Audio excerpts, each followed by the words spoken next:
La persona asintomática, había que se contagian las personas asintomáticas, etcétera, etcétera.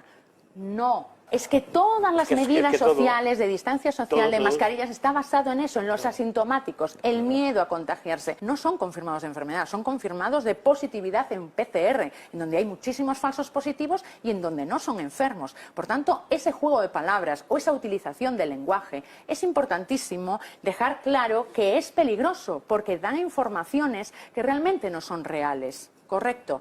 Entonces, eso es así. La utilización de mascarillas está también basado en esa posible contagiosidad de asintomáticos. Claro. Decir que las mascarillas, solo la OMS considera la obligatoriedad en base al documento del 6 de abril del 2020, que se ratificó el 5 de junio del 2020, solo es la obligatoriedad a médicos, cuidadores y pacientes. Puede ser recomendable, puede ser beneficioso, pero esa posibilidad la introduce la OMS porque no podemos en medicina decir realmente que categóricamente os o no es, lógicamente, pero sabemos perfectamente que implantar medidas sociales de esta característica a nivel generalizado tenemos que sopesar el perjuicio y el beneficio. Y el 5 de junio del 2020 la OMS describe uno por uno los efectos dañinos de la utilización de mascarillas a nivel poblacional, en personas sanas, enfermedades respiratorias, alto riesgo de autocontaminación, proliferación de microorganismos, neumonías, infecciones de vías respiratorias altas y vías respiratorias bajas,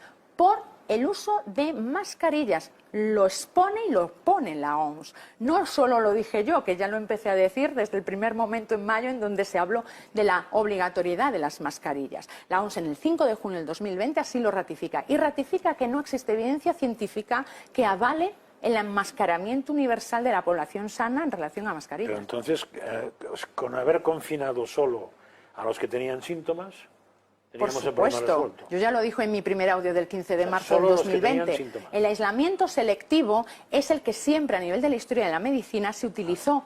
Nunca se utilizó un confinamiento generalizado y un aislamiento generalizado. En la Edad Media se cerraban las ciudades principalmente porque, no había otras medidas terapéuticas, pero el aislamiento también era selectivo. No se cerraban a nivel general. El aislamiento selectivo está contemplado en el artículo 18 del Reglamento Sanitario Internacional, que en el 2007 entró en vigencia en España y que más de 100 países firmaron.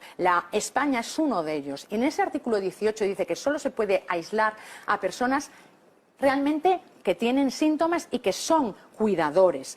En ese sentido, lo dije claramente, ese Reglamento Sanitario Internacional se elaboró para contextos de epidemia y de pandemia, en donde se deben de llevar a cabo las recomendaciones de la OMS. Recomendaciones y documentación oficial de la OMS. Por eso hay esta diferenciación entre países y de alguna manera estamos con esta denuncia pública y tan intensa porque España es de los países del mundo en donde hay unas medidas más restrictivas, en donde hubo un confinamiento generalizado más intenso, permanente durante mucho tiempo y realmente la obligatoriedad de las mascarillas está como en poquísimos países del mundo. Por tanto, las consecuencias económicas, las consecuencias de salud y las consecuencias sociales van a ser muy negativas. La pobreza siempre genera enfermedad.